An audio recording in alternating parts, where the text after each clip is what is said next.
Kemudian yang kedua, rukun Islam yang kedua, wahai para ayah, para ibu sekalian, cuba perhatikan bab solat. Orang kita jarang nak belajar betul-betul bab solat sebab rasa dah mahir bab solat. Cuba kita perhatikan pada kalimah takbiratul ihram. Kalau kita baca dalam satu kitab bab fiqh, ada 18 kesalahan pada takbiratul ihram. Ramai mana orang kita baca Allahu Akbar itu Allahu Akbar.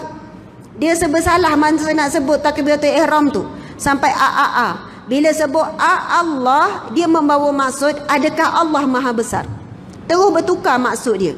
Bukan dia sebut Allah Maha Besar, tapi dia bertanya adakah Allah itu Maha Besar, mempersoalkan. Ada pula yang panjang Allah pun salah juga. Dia jadi persoalan juga, adakah Allah itu Maha Besar. Ada juga yang baca Allahu Akbar ini, dia ada waw dekat tengah tu. Allahu Akbar, Allahu Akbar. Jadi ada waw atas. Allahu Akbar. Subhanallah. Nombor plate MBH 9613. Minta ubah kereta, menghalang kereta untuk keluar. MBH 9613. Agak-agak ingatlah kereta, plate kereta ya. Ni kalau awak pengumuman kena bayar biasanya RM10 ya. Okey. Betul ni, cuba perhatikan. Seorang bapa yang bertanggungjawab, mai sini nak dengar awak baca takbiratul ihram macam mana? Kita bimbang 40 tahun kita solat, 50 tahun kita solat, rupanya solat kita tak sah. Takbiratul ihram pun tak lepas lagi. Kita baca Allahu Akbar, ada waw baris atas.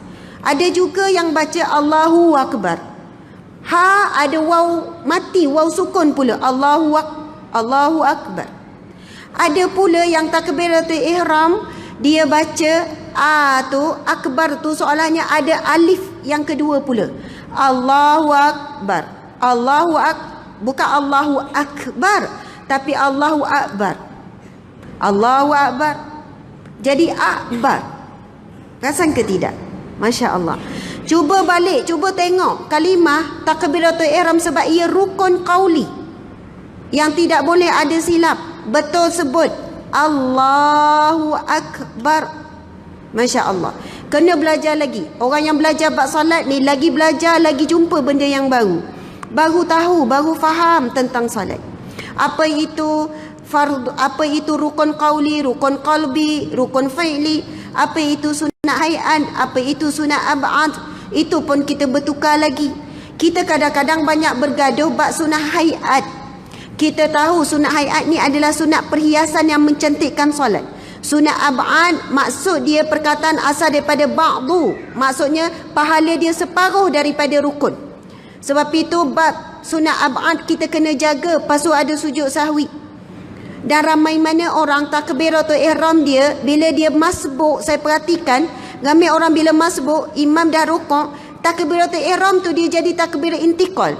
Dia takbir Allahu Akbar, dia terus rukuk. Ataupun masa rukuk tu lah dia sebut Allahu Akbar. Sedangkan wajib takbiratul ihram ketika berdiri. Bila nak rukuk, namanya takbir intikal. Masa rukuk tu barulah sebut Allahu Akbar. Jadi yang kedua, bapa sebagai ketua keluarga pastikan solat ahli keluarga selesai. Sebab kita tahu solat adalah soalan yang pertama akan ditanya setelah mati. Ini hadis Nabi SAW. Awwalu ma yuhasabu. Amalan yang pertama akan dihisap oleh Allah adalah solat. Apabila solat diterima, maka amalan lain tak cek lagi dah. Puasa terima, sedekah terima, zakat terima. Tetapi apabila solat tidak diterima Allah, maka amalan lain walaupun bagus macam mana pun akan ditolak. Sebab apa? Hadis Nabi SAW, farqu bainal kufri wal iman as-salah. Yang membezakan di antara iman ataupun kufur adalah solat. Sebab itu kena jaga betul solat. Hadis Nabi yang lain, as-salatu imaduddin, faman aqamaha faqad aqamaddin, wa man tarakaha faqad hadamaddin. Yang bermaksud solat itu adalah tiang agama dan tiang kehidupan. Barang siapa yang mendirikan dengan sempurna solatnya, ia sedang mendirikan hidup dia dan juga agamanya. Barang siapa yang meninggalkan solat ataupun merosakkan solatnya, maka ia sedang merosakkan hidupnya dan juga agamanya. Subhanallah, berat ke ringan tugas seorang suami ni? Sangat berat. Nak cek solat anak seorang-seorang, nak cek solat isteri, tengok macam mana. Tapi orang perempuan di sini, janganlah pula kita letak beban ni atas suami saja. Isteri yang salehah, dia akan mempunyai ciri tolong menolong dalam perkara kebaikan. Sebagaimana firman Allah Subhanahu wa taala, at-ta'awanu 'alal birri wat taqwa. Saling tolong menolong dalam ketakwaan, dalam kebaikan. Sebab itu silap kalau orang perempuan cakap, "Ustazah, saya ni bukan tak nak jadi baik, tapi suami saya pun tak berubah lagi. Ustazah, kalau suami saya berubah, saya akan berubah juga." Jangan sekali-kali meletakkan nak berubah pada manusia yang lain. Kalau kita nak berubah, baca surah Al-Mulk dulu, bacalah dulu.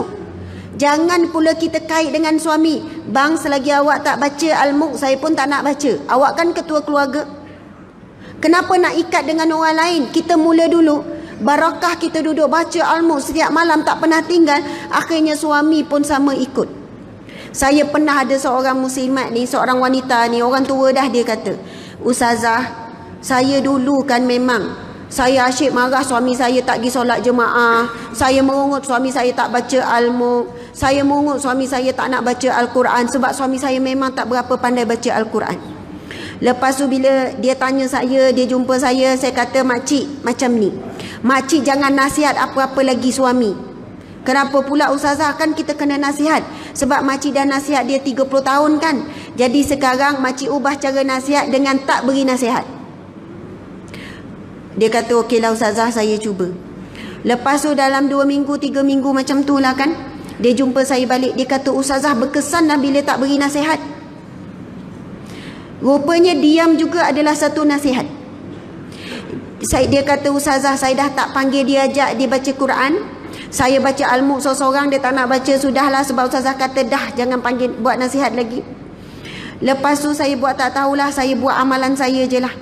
Sampai satu ketika dia kata, suami saya datang tanya, "Kenapa awak dah tak ajak saya baca Quran? Kenapa awak dah tak suruh-suruh saya solat duha? Kenapa awak dah tak suruh-suruh saya zikir?" Kemudian dia kata, masa tu saya jawab macam ni dekat suami saya, "Kalau awak mati dulu, saya akan bacakan Al-Quran untuk awak. Awak jangan risau.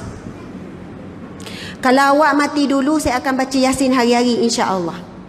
Tapi kalau saya yang mati dulu, saya tak yakin awak akan baca Quran pada diri saya. Jadi sekarang saya fikir diri saya saja. Saya nak baca Quran banyak-banyak, saya nak zikir banyak-banyak. Sebab apa? Saya bimbang kalau saya mati, awak tak nak bacakan Al-Quran untuk saya ketika setelah saya mati. Sebab ketika saya hidup pun awak tak rajin nak baca Quran."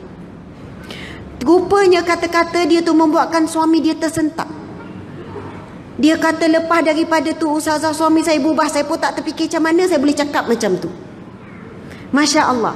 Tapi dia cakap benda tu daripada hati yang dia mula rasa.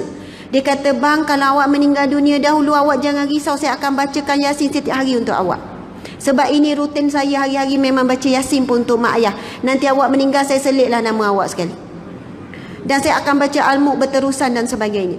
Jadi rupanya suami isteri ni yang bina rumah tangga kerana Allah, kerana tujuan untuk dapat syurga Allah, dia akan saling tolong menolong walaupun setelah kematian.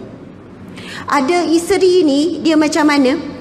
Dia mesti bagi zakat walaupun suami dah meninggal dunia.